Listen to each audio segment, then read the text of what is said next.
Coucou mes lovers conscients! Bienvenue à tous sur la chaîne YouTube Love Conseil. Je me présente pour les nouveaux, je m'appelle Jacqueline Gimbous, je suis psychosexologue et sophrologue. J'ai créé cette chaîne YouTube afin de faire de vous des hommes et des femmes ayant une sexualité et une vie sentimentale épanouie et consciente.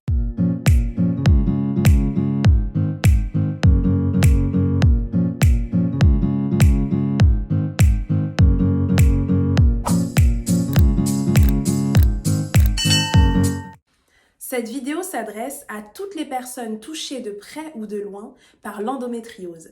J'ai déjà fait une vidéo dans laquelle je vous expliquais les mécanismes de cette pathologie. Mais dans cette vidéo, je vais vous donner des astuces qui vous permettent de mieux vivre ou de mieux accompagner les personnes de votre entourage touchées par cette maladie afin qu'elles puissent mieux vivre avec. Que vous soyez un parent, un partenaire de vie ou une femme touchée par l'endométriose, vous avez le droit de savoir, de comprendre comment faire pour mieux gérer cette maladie. Alors la première astuce que je vous donnerai dans cette vidéo, c'est de communiquer. En tant que femme atteinte d'endométriose, pensez à communiquer sur votre pathologie. N'ayez pas honte, n'ayez pas peur, vous-même faites des recherches et faites-vous accompagner. N'hésitez pas à poser toutes les questions à votre gynécologue. J'ai beaucoup de patientes qui viennent me voir alors qu'elles ont un gynéco, mais qu'elles n'ont jamais osé poser certaines questions, notamment concernant leur sexualité. Évidemment, je sers à ça, à approfondir le sujet, mais il y a quand même des manières que la gynécologue et des outils qu'elle pourra utiliser que moi, je ne vais pas utiliser. Donc en fait, nous sommes complémentaires. C'est pourquoi je vous invite à d'abord faire tous les examens nécessaires pour mieux comprendre votre pathologie, savoir où sont situées vos lésions exactement, et ensuite à communiquer dessus avec votre entourage. Dans votre entourage, j'inclus principalement votre partenaire de vie, homme ou femme, car c'est lui qui vit avec vous au quotidien, qui vous voit en train de souffrir. Vos enfants aussi, si vous en avez, parfois ne comprennent pas pourquoi maman a mal. Et donc, il est important que votre partenaire comprenne votre pathologie pour que votre vie de famille soit plus harmonieuse. Vous pouvez également prévenir votre patron, en parler à vos collègues de travail. Parce qu'il y a des moments où la maladie est tellement handicapante que travailler, c'est trop dur. Ou qu'on vient quand même au travail, mais qu'il y a des périodes de la journée où les douleurs sont tellement intenses qu'on ne peut pas se concentrer. Où les médicaments ne font aucun effet. Alors, plus les personnes de votre entourage seront au courant de ce qui se passe dans votre corps, plus vous serez à l'aise, car vous considérez que votre fatigue chronique, que vos douleurs sont légitimes. Malheureusement, pour beaucoup de femmes, cette maladie est un complexe. Moi, je ne pense pas que c'est à travers les gens que vous devriez considérer que votre mal-être est légitime, car il l'est. Vous avez mal, vous souffrez. Et pas que de souffrance physique, également de souffrance psychologique. Mais je sais qu'en parler aux personnes qui vous entourent, ça vous apaise. C'est en quelque sorte un fardeau en moins qui repose sur vos épaules. Vous vous sentez moins seul dans cette épreuve. Alors mesdames, s'il vous plaît, communiquez. Et vous, partenaires, entourage, patron, collègues, écoutez. Même si vous ne pouvez pas comprendre, écoutez. Et faites l'effort d'être un minimum empathique. Astuce numéro 2, pour mesdames. Prenez le temps de vous mettre à l'écoute de votre corps. C'est-à-dire, essayez de déceler, en plus de ce qu'on vous a dit à l'échographie ou à l'IRM, de déceler vous-même où est-ce que vous êtes douloureuse.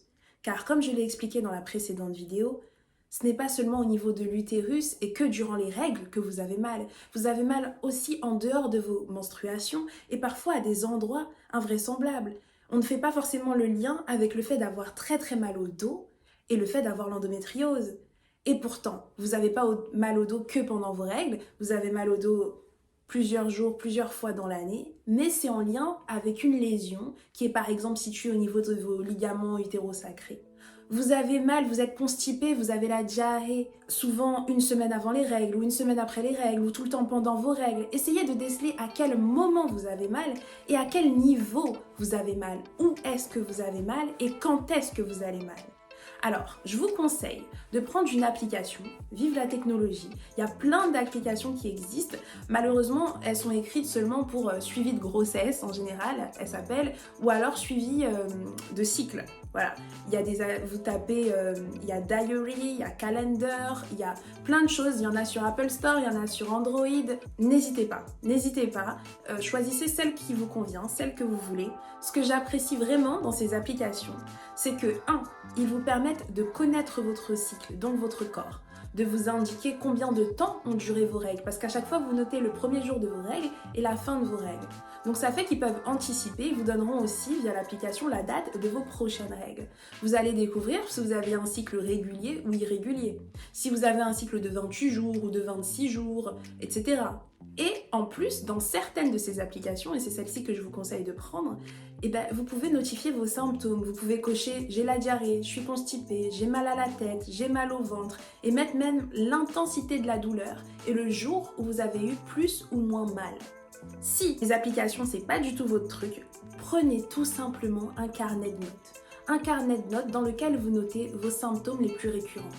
J'ai mal au sein, j'ai des sautes d'humeur, je suis tout le temps fatiguée, j'ai mal au ventre, j'ai la diarrhée, j'ai la constipation chronique, j'ai mal au dos, mais à quel endroit du dos, à quel endroit du ventre, j'ai très mal quand je fais pipi. Tous ces symptômes-là sont importants. Mais c'est surtout important que vous les notifiez afin de pouvoir les anticiper et même les apaiser et les atténuer. À force de les noter, vous finirez par vous rendre compte que c'est toujours au même moment du mois. Dites-vous que un mois, ça dure environ 30 jours, le cycle de règles environ 28 jours. Donc vous allez pouvoir retenir « Ah, en début de mois, en général, j'ai mal là. Ah, en fin de mois, j'ai mal là. Au milieu du mois, j'ai mal là. » Et en fonction, vous allez créer une routine de vie et une routine de vie sexuelle également pour atténuer vos douleurs. Astuce numéro 3.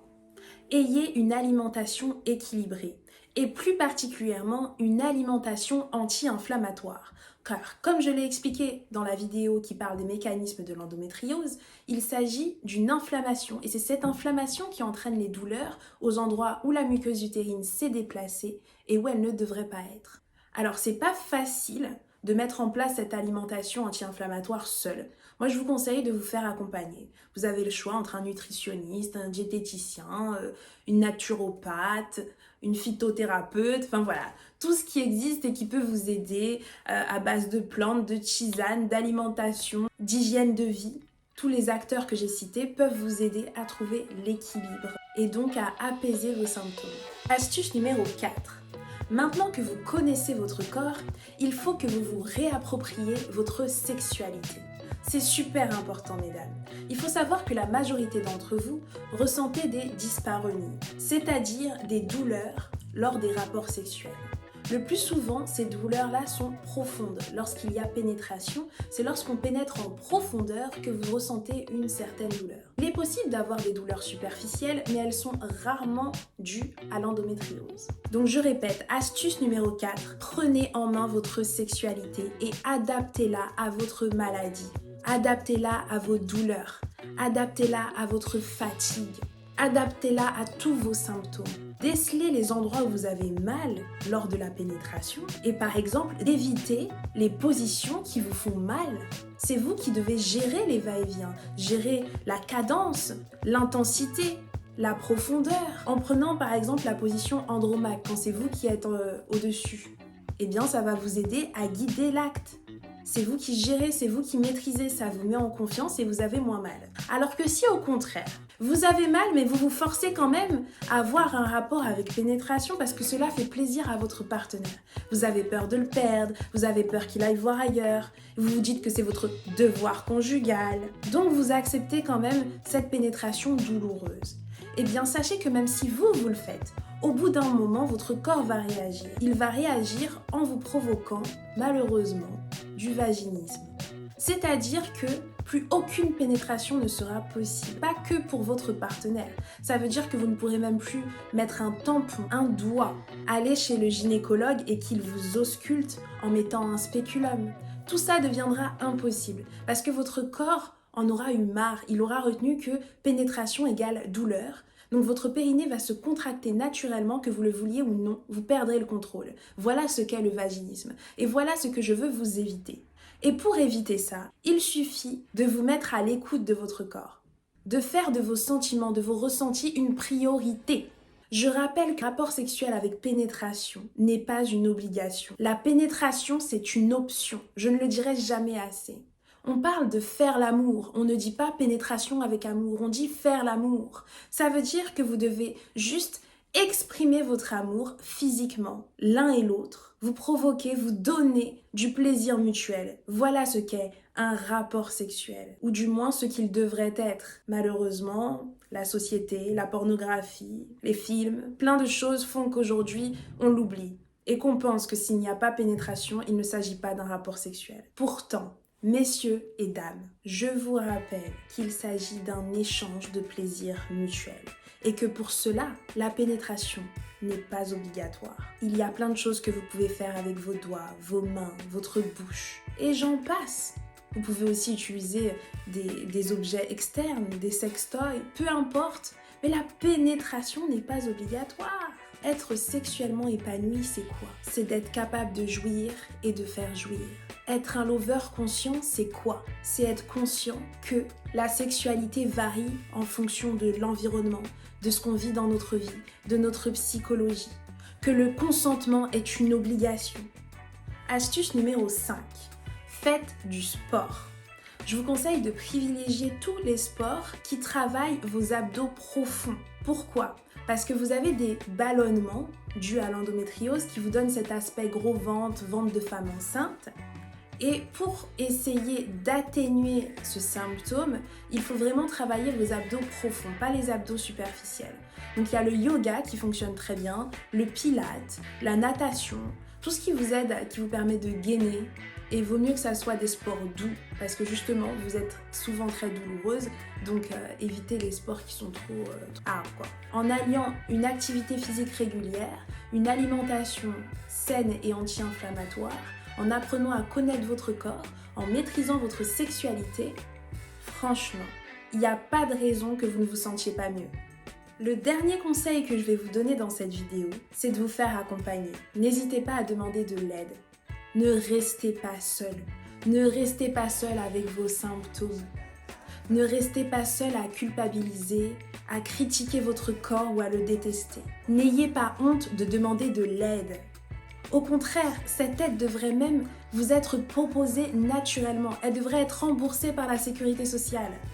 N'hésitez pas à aller voir un kinésithérapeute ou un ostéopathe, ou les deux, pour qu'ils vous aident à atténuer l'adhérence due aux lésions d'endométriose qui s'adhèrent à d'autres organes, qui vont étirer ces organes, parfois les déformer et vous faire 2 fois plus mal. L'endométriose a aussi un aspect psychologique. Le fait d'être fatigué tout le temps, d'être mal dans sa peau. Au bout d'un moment, mentalement, on n'en peut plus. On peut même finir en dépression. Alors n'hésitez pas également à avoir un suivi psychologique. Et pour finir, un suivi sexologique. Alors, l'avantage que vous avez en allant voir un sexothérapeute ou donc un psychosexologue comme moi, c'est que j'inclus les deux, l'aspect psychologique et l'aspect sexuel. La différence entre moi et un médecin sexologue, par exemple, c'est que lui est habilité à vous donner un traitement, chose que moi je ne fais pas. Moi, je vais utiliser d'autres outils, comme par exemple la sophrologie. Vous pouvez d'ailleurs également aller voir un sophrologue tout court. Moi, je fais les 3, donc psycho, sexo et sophrologue. Mais vous pouvez décider d'avoir un psychologue, un sexologue et un sophrologue, évidemment. La sophrologie, c'est une technique psychocorporelle qui vous permettra de retrouver l'équilibre entre votre corps et votre esprit. Via la sophrologie, on peut travailler également le manque de confiance en soi qu'on ressent à force d'être mal dans sa peau. Ou alors la fatigue chronique et retrouver un sommeil réparateur. En allant voir un médecin sexologue, comme je vous ai dit, il pourra vous prescrire un traitement hormonal. En général, c'est la pilule qu'on donne. Et on vous donne cette pilule afin d'arrêter vos règles. Il faut savoir que tout ce qui dit traitement hormonal dit également dérèglement de plein d'autres choses. Je profite de cette vidéo pour vous rappeler qu'en 2023, j'ai mis en place un programme d'accompagnement et de transformation spécial couple. Je prends maximum 5 couples par trimestre. Au bout de ces 3 mois, vous aurez une sexualité et une vie sentimentale épanouie à travers des outils que je vous proposerai. un accompagnement personnalisé. Vous aurez droit à des consultations en visio ou en cabinet, comme vous préférez, avec moi, à des consultations téléphoniques et à l'intégration d'un groupe privé sur WhatsApp dans lequel je répondrai quotidiennement à toutes vos questions. Il y a encore plein d'autres surprises dont je ne parlerai pas ici. Si cet accompagnement vous intéresse, n'hésitez pas à vous inscrire. Vous n'avez qu'à me contacter, toutes les informations sont en barre de description. Comme d'habitude, j'espère que cette vidéo vous aura été utile. Si c'est le cas, n'hésitez pas à mettre un j'aime pour que je m'en rende compte et également pour qu'elle remonte dans l'algorithme de YouTube et soit visible au plus grand nombre de personnes. Je compte également sur vous pour vous abonner. Si ce n'est pas déjà fait, c'est grave! Et activer la cloche de notification pour être au courant de mes prochaines vidéos.